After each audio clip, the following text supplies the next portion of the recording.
Magandang balita po sa mga commuter dahil magbubukas na sa susunod na linggo ang Phase 1 ng LRT1 Cavite Extension.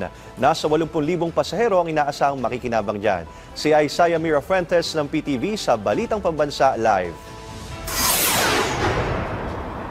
Tama ka dyan, Ace. Magandang balita para sa ating mga commuter dahil simula sa November 16, magbubukas na ang Phase 1 ng LRT1 Cavite Extension. Makalipas ang mahigit 6 na taong paghihintay, bubuksan na sa susunod na linggo ang Phase 1 ng LRT1 Cavite Extension.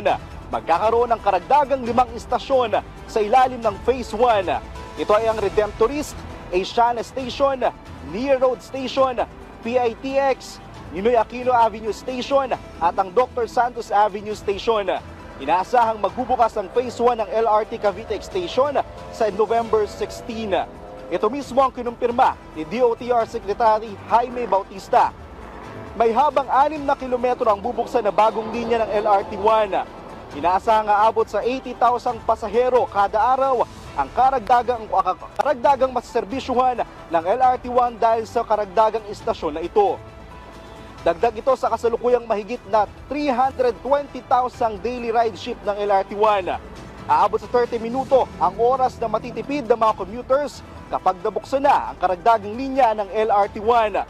Mula sa dating 20 kilometers na haba ng LRT1, ngayon aabot na ito sa 26 kilometers. Ayon sa pahayag ni DOTR Secretary Jaime Bautista, maagang Christmas gift daw ito para sa mga residenteng nakatira sa mga lugar malapit sa bagong linya ng tren. Umaasa rin ang pamahalaan na malaking ambag ito para mabawasan ang mabigat na traffic. Ito ang pinakaunang railway project na bubuksan sa ilalim ng Administrasyong Marcos. Ace, nasa likod ko ngayon ang isa sa pinakabagong istasyong bubuksan sa susunod na linggo. Ito ang Redemptorist Station.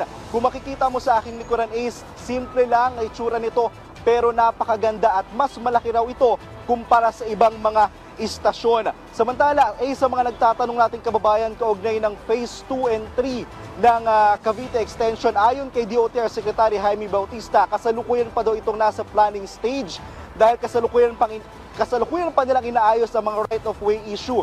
Pero target nila na matapos o makumpleto ang linya ng Cavite Extension sa ilalim ng Administrasyong Marcos. Mula sa PTV, Isaiah Mirafuentes para sa Balitang Pambansa. Maraming salamat, Isaiah Mirafuentes.